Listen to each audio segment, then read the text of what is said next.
So, y'all, just like I was breeding mold, I also had a slug breeding ground inside the mint pots.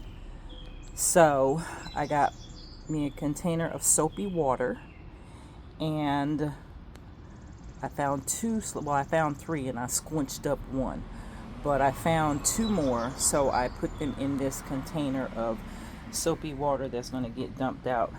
And then what I did was I went ahead and I took all of my mint out of their individual small pots to sit out for about a half hour or so in the shade to dry the soil out. And then of course they'll be transplanted, and I'll break up that root ball just a little bit. I'm gonna go get that strawberry pot and get these in that pot today. I checked the strawberry mint and she was okay. She had nothing because she was, a little bit dried out, so there was nothing going on with her. So I've gone ahead and put her back in her pot. I'm probably going to get a little bit of a bigger one for her. And what I've done is, instead of turning the saucer upwards so that the water can pool here, because that is again a mosquito breeding ground, and it will be a slug breeding ground because they love the moisture.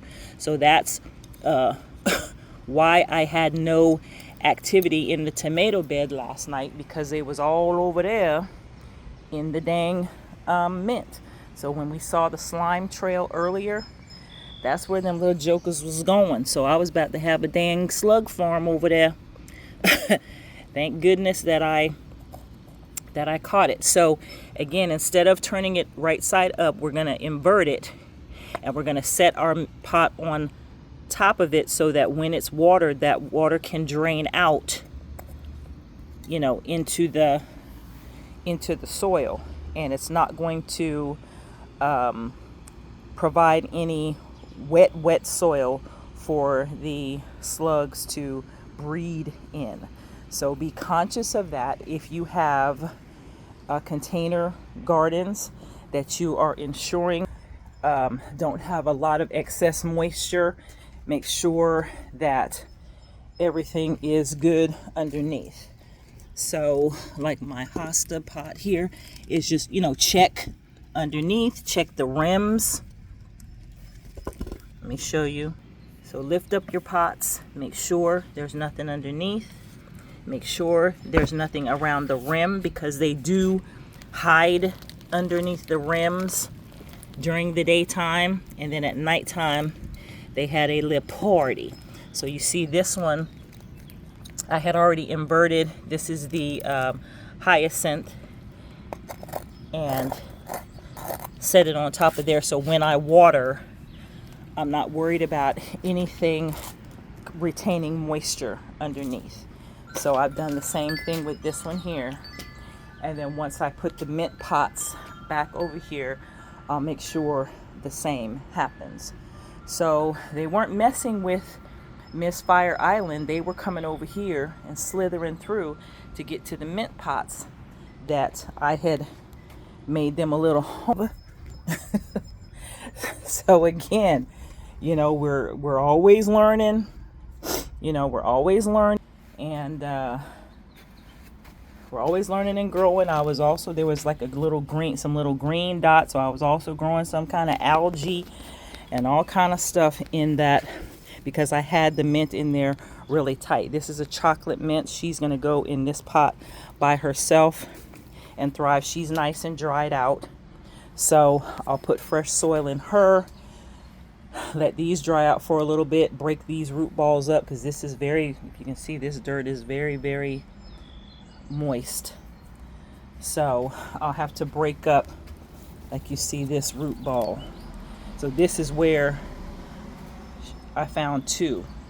See all those roots? So it's very, very tight and compact, and that's the kind of breeding ground. That's the kind of thing they like. So when I transplant that one, I'm going to have to break that root ball up a little bit and put it in some fresh soil. Not compact it. Don't compact it really, really tight, because that keeps the moisture in. Again, that's their little breeding ground. So I'm always learning, I'm always asking questions, I'm always researching to find out so that I, again, can have the best yield for my garden. I also came over to the tomato and I snipped off some of the curled up leaves that were at the bottom, potentially touching the soil, just so that too I could see more of my tomato. They could get more air circulating through there. I see I've got some chewed up leaves here, so I'm gonna go ahead and snap that off. Okay, so any of the curled up, browning or chewed up leaves, get them off of there. So I just took a scissors and I just snipped off gently so that I didn't disturb and uproot any of my plant, right? And so now I can really see, you know, I can stand up top and I can see my tomatoes better than trying to pick through all the leaves and potentially knocking off some of the green ones that still have yet to grow. Okay, so just a little pruning. We do a little pruning on these basil, get some of these off. And remember I told you yesterday, if you have things like basil, check the underside, because there are some little worms that like to burrow into the underside of curled up leaves. So any on your plants that you see that are eaten, have little holes in them, go ahead and get those off of there. So see, I got a little one here, a little hole in it, one here. The basil looks nice and strong, so I'm not worried about it. It's going to continue, but I just want to snip off anything that is damaged, and we're going to get rid of that. If I had a compost garden, I would toss them right in there, but unfortunately I don't have a composter, so this is going to go straight to the garbage. But it's all right, it's okay. Checking the strawberry leaves, I was able to get that mold out of there. We're going to let that dry out for the day. I don't see any. No, that's dirt. Okay, so I don't see any of the strawberry leaves that have been affected or eaten up by anything, so we're looking good. Our lavender, she's growing. Looks like I'm going to have a little bud there coming up soon. She's smelling good. She's a little bit dry, so I might give her a little sip of water now, even though it's still morning, so I may give her a little sip of water right now. I also added mosquito dunk to the fountain and the bird bath. So remember I told you still water is a breeding ground for mosquitoes, so we don't want that. So we add the mosquito dunk. It is not harmful to the birds and the bees. This is the first slug I found. I squinched him up in a paper towel. So we're going to take over here and throw it away. But again, the is a breeding ground for mosquitoes. So I put the dunks in there. It's not harmful to the birds and the bees. So that's a good thing. It will just ensure that no mosquitoes are coming and laying eggs and producing more mosquitoes in the garden. So while I've got helpful things for helpful pests, I've also got things to keep away the annoying pests. So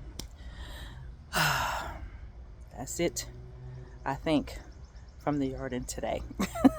I've been out here all morning just kind of tooling around.